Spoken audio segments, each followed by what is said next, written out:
Hi, I'm Davlet Taymagambet and I'm the host of the Principles of Microeconomics course. Today we will talk about the basics of supply and demand. Supply and demand analysis is a fundamental and powerful tool that can be applied to a wide variety of interesting and important problems. It helps us understand why and how prices change and what happens when the government intervenes in a market. In competitive markets, supply and demand curves tells us how much will be produced by firms and how much will be demanded by consumers as a function of price. Let's look at them separately. The supply curve shows the quantity of a good that producers are willing to sell at a given price, holding constant any other factors that might affect the quantity supplied. The curve labeled as S in figure illustrates this. The vertical axis of the graph shows the price of a good, which is P, measured in dollars per unit. This is the price that sellers receive for a given quantity supplied. The horizontal axis shows the total quantity supplied, Q, measured in number of units per period. Thus, the supply curve is a relationship between the quantity supplied and the price. Note that the supply curve slopes upward. In other words, the higher the price, the more that firms are able and willing to produce and sell. The quantity supplied can depend on other variables besides price. A change in the values of different variables, such as production costs, wages, or other costs of raw materials, translates into a shift in the supply curve. In this figure, the supply curve S says that at price P1, the quantity produced and sold would be Q1. Now suppose that the cost of raw materials falls. How does this affect the supply curve? Lower material costs and any other costs make production more profitable, encouraging firms to expand production and enabling new firms to enter the market. If at the same time the market price stayed constant at P1, we would expect to observe a greater quantity supplied. This figure shows as the increase from Q1 to Q2. When production costs decrease, output increases no matter what the market price happens to be. The entire supply curve shifts to the right, which is shown in the figure as a shift from S to S prime. Another way of looking at the effect of lower costs is to imagine that the quantity produced stays fixed at Q1, and then ask what price firms would require to produce this quantity. Because their costs are lower, they would accept a lower price, P2. This would be the case no matter what quantity was produced. Again, we see that in the figure that the supply curve must shift to the right. Demand curve. Demand curve shows how much of a good consumers are willing to buy as the price per unit changes. We can write this relationship between quantity demanded and price at this equation. Note that the demand curve in the figure labeled as D slopes downward, which means consumers are usually ready to buy more if the price is lower. Of course, the quantity of a good that consumers are willing to buy can depend on other things besides its price. Income is especially important. With greater incomes, consumers can spend more money on any good, and some consumers will do so for most goods. So what happens to the demand curve if income levels increase? As you can see in this figure, if the market price were held constant at P1, we would expect to see an increase in the quantity demanded as a result of consumers' higher incomes. So it increases from Q1 to Q2. Because this increase would occur no matter what the market price, the result would be a shift to the right of the entire demand curve. In the figure, this is shown as a shift from D to D prime. Alternatively, we can ask what price consumers would pay to purchase a given quantity Q1. With greater income, they should be willing to pay a higher price, say P2 instead of P1. Again, the demand curve will shift to the right. The next step is to put a supply curve and demand curve together. The two curves intersect at the equilibrium, or market clearing price and quantity. At this price, P0 in the figure, the quantity supplied and quantity demanded are just equal to Q0. The market mechanism is the tendency in a free market for the price to change until the market clears or until the quantity supplied and quantity demanded are equal. At this point, because there is neither excess demand nor excess supply.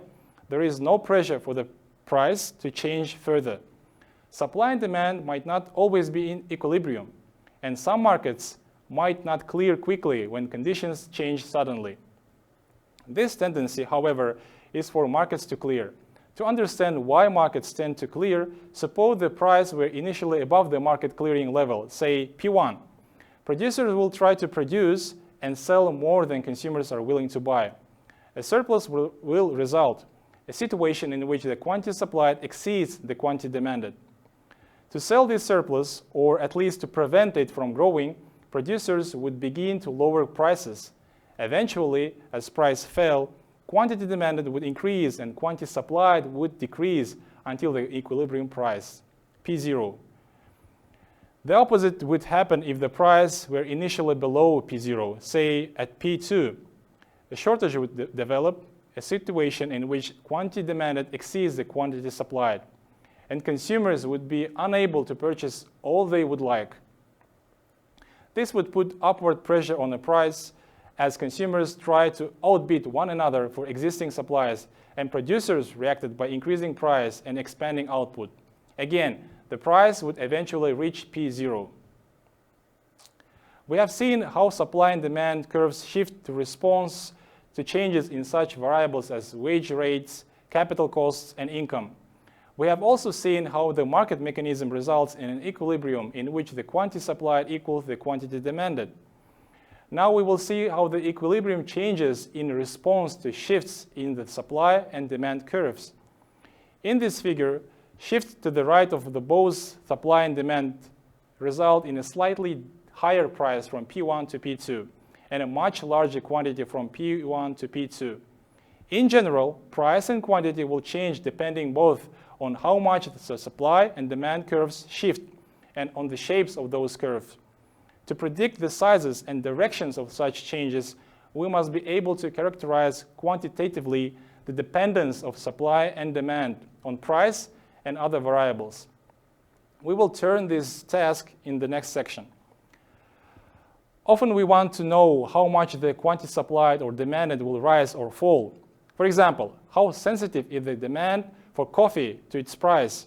If price increases by 10%, how much will the quantity demanded change? How much will it change if income rises by 5%? We will use elasticities to answer questions like this. An elasticity measures the sensitivity of one variable to another, or the responsiveness of supply and demand to changes in price, income, or other variables. Specifically, it is a number that tells us the percentage change that will occur in one variable in response to 1% change in another. For example, the price elasticity of demand measures the percentage change in quantity demanded, resulting from 1% increase in price. So we can write the formula for the price elasticity of demand like this. Price elasticity, which is denoted as EP, equals to delta Q over Q, which means the percentage change in quantity demanded, divided by delta P over P, which means percentage change in price. The price elasticity of demand is usually a negative number because when the price of a good increases, the quantity demanded usually falls. So we refer to the magnitude of the price elasticity or its absolute value. When the price elasticity is greater than 1 in magnitude, we say that demand is price elastic because the percentage decline in quantity demanded is greater than the percentage increase in price. If the price elasticity is less than 1, again in magnitude, demand is said to be price inelastic. The price elasticity of demand must be measured at a particular point on the demand curve and will generally change as we move along the curve. This principle is easiest to see for a linear demand curve, which is a straight line. It has an equation like this: quantity demanded equals to A minus B times P. As an example, consider the demand curve Q, which is equals to 8 minus 2P. For this curve, changes in quantity over changes in price is constant, and it equals to minus 2. But the curve doesn't have a constant elasticity. Observe that as we move down the curve, the elasticity decreases in magnitude. Near the intersection of the curve with price axis, quantity is very small, so price elasticity is large. When price equals to 2 and quantity is 4, price elasticity is -1. At the intersection with quantity axis, elasticity is 0. Elasticities of supply are defined in a similar manner. The price elasticity of supply is the percentage change in the quantity supplied resulting from 1% increase in price. This elasticity is usually positive because higher price gives producers an incentive to increase output. Linear supply curve is a straight line with the equation of quantity supplied equals to C plus D times P. And basically that's it for today. Thank you for listening to the second lecture of Principles of Microeconomics course. And if you have any questions, feel free to send me a message. Good luck and see you soon.